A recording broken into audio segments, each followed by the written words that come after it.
Karena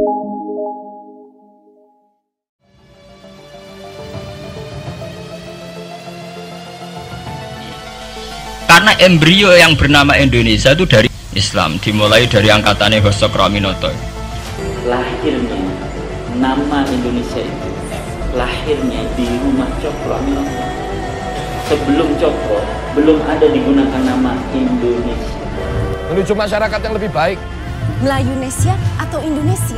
Menurut Tuan, apakah nama tanah ini Tuan Cokro?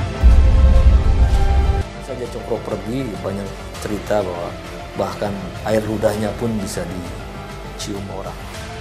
Hampir semua gaya Soekarno itu sebenarnya adalah modifikasi dari gaya Cokroaminoto. Ia adalah satu national entity. Ia adalah pula satu kesatuan kenegaraan.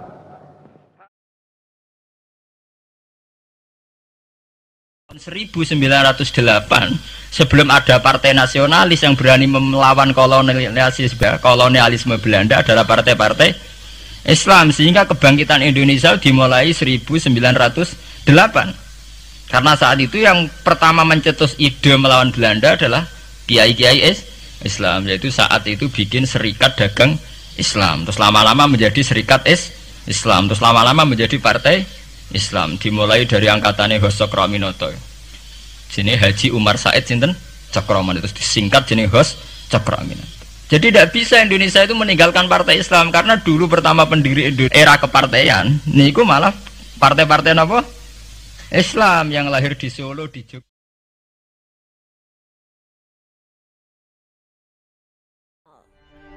Anak-anak muda di Surabaya bukan hanya yang disebut-sebut sebagai muridnya dan juga pernah kos itu, yang Muso, Kartosuwiryo dan Soekarno, bukan hanya itu, Tan Malaka juga pernah mampir, juga Semaun juga. Rata-rata tokoh-tokoh pergerakan waktu itu pernah singgah di rumah Cokro, pernah berinteraksi, bersentuhan langsung dengan Cokro. Ini menunjukkan peran sentral Cokro di dalam pergerakan nasional. Dialah godfather dari founding father Republik Indonesia ini. Jadi ketua Serikat Islam cabang ya di Surabaya. Tapi kemudian karir dia di organisasi Serikat Islam ini melesat terus sampai kemudian dia terpilih sebagai ketua Serikat Islam, ketua umum lah, ketua sentral Serikat Islam. Nah, mulai tahun 16 Kongres Serikat Islam itu sudah pakai istilah Kongres Nasional. Itu membuktikan bahwa Cokro berhasil menghimpun kekuatan orang Hindia Belanda waktu itu, belum Indonesia, dari berbagai daerah, baik di Jawa maupun di luar. Sehingga pada masa kepemimpinan dia, Serikat Islam tumbuh menjadi organisasi massa Islam modern yang boleh dikatakan terbesar di Asia Tenggara pada waktu itu.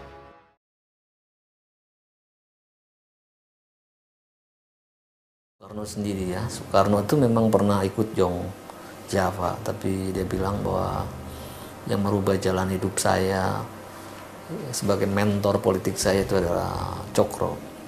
Cokro itu betul-betul bukan saja pemimpin politik yang dalam arti sesuatu yang tinggi, luhur, yang itu menjadi diidentifikasi sebagai Ratu Adil. Kemana saja Cokro pergi, banyak cerita bahwa bahkan air ludahnya pun bisa dicium orang. Jadi sesuatu yang simbol dari sesuatu yang luhur, yang bagi rakyat biasa mungkin tidak bisa disentuh.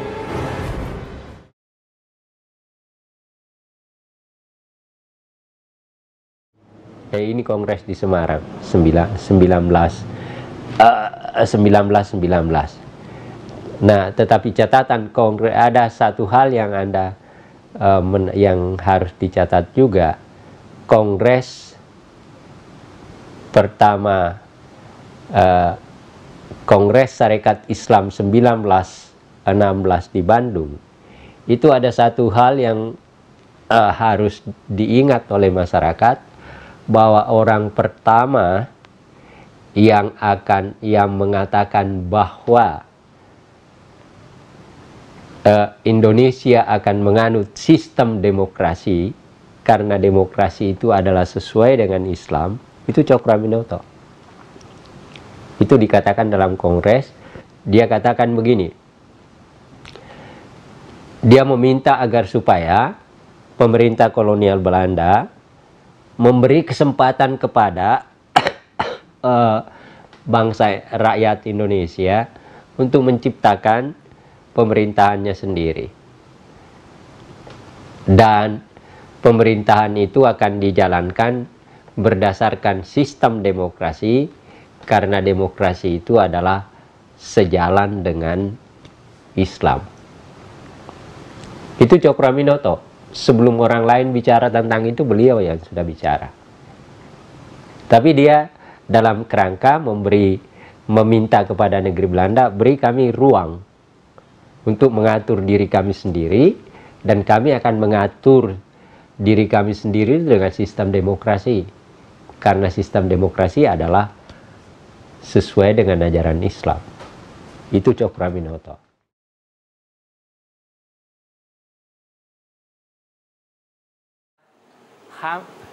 Hampir semua gaya Soekarno itu sebenarnya adalah modifikasi dari gaya Cokroaminoto. Menulisnya juga hampir. Kalau Anda baca tulisan Cokroaminoto kemudian membandingkannya di bawah bendera revolusi, gayanya sama, mirip sekali.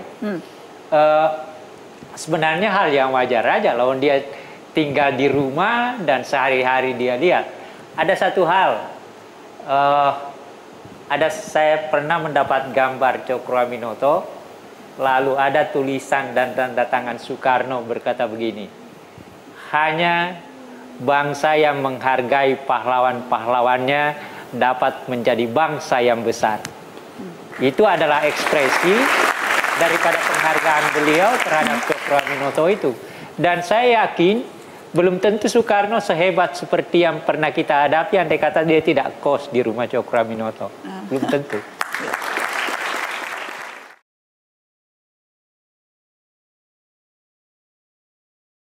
Lahirnya nama Indonesia itu lahirnya di rumah Cokroaminoto.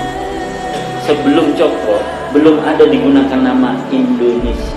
Melayunesia atau Indonesia? Menurut Tuan, apakah nama tanah ini, Tuan? Cokroaminoto tahun 1924 bersama Haji Agus Salim membuat Muktamar Al-Islam di Cirebon. Diundang seluruh gerakan Islam kumpul di Cirebon. Isunya cuma dua. Isu pertama, wa'tasimu bihablillahi jami'an. Pegang teguh tali Allah, Quran. Yang kedua, wala tafarraqu, jangan berpecah.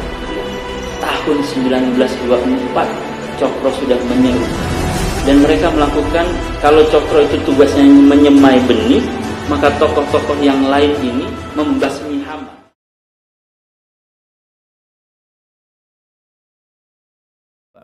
Membaca biografi Cokro yang ditulis oleh Abdul Malik El-Zamzami, bukunya kecil 2 jilid. Bapak dan Ibu akan melihat bagaimana Cokroaminoto itu adalah sosok pemimpin yang ingin menegakkan sunnah Rasulullah SAW. Cara bicaranya disesuaikan dengan sunnah, cara pakaiannya disesuaikan dengan sunnah, cara ngomongnya disesuaikan dengan sunnah, cara ngajarnya, apapun yang diajarkan disesuaikan dengan sunnah. Karena itu 2 tahun menjelang Cokro wafat, beliau keliling Indonesia, mulai dari Sulawesi, Kalimantan, Jawa sampai Sumatera. Beliau keliling untuk menceritakan peri hidup Rasulullah SAW. Saking lelahnya beliau keliling seluruh Indonesia sampai beliau akhirnya sakit, pulang ke Jogja dalam keadaan sakit.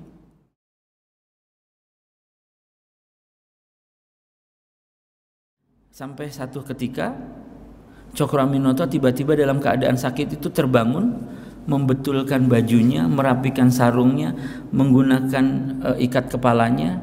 Lalu kemudian anak-anaknya tanya, "Bapak, kenapa kok rapi-rapi?" Cokroaminoto bilang, "Aku bermimpi dalam tidurku ketemu Rasulullah SAW.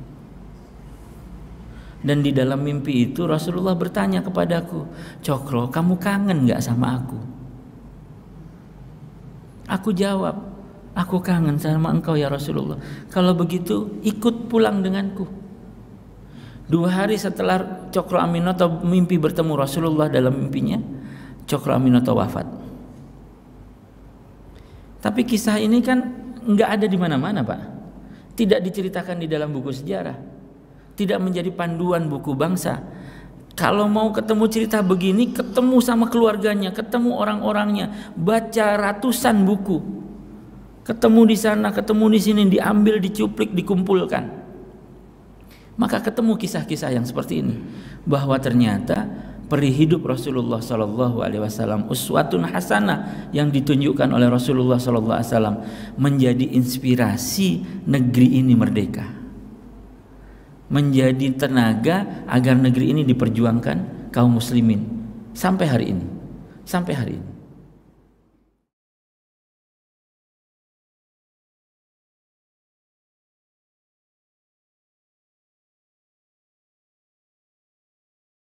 Tidak menafsirkan sejarah itu tidak masalah, tetapi yang tidak boleh itu menggelapkan sejarah. Itu yang perlu dia tahu.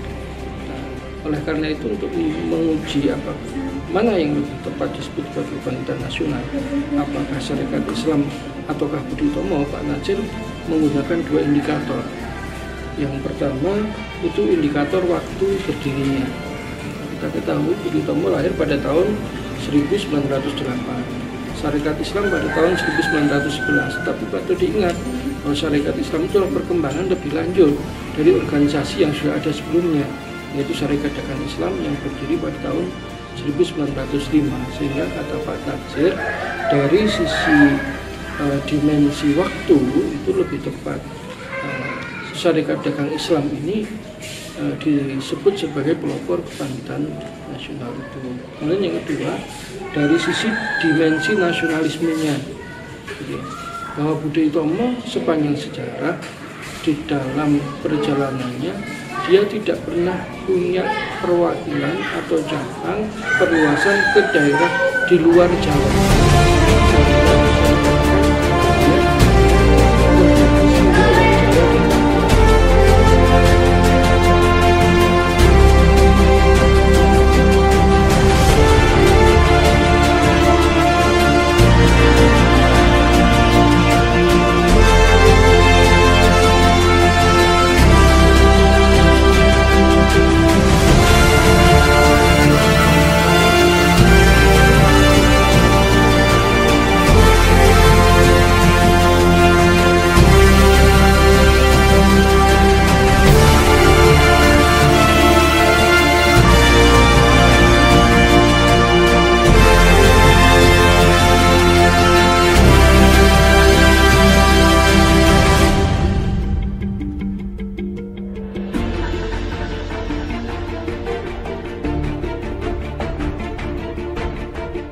Saya Agus Salim akan hijrah bersama seorang Cokro Aminoto.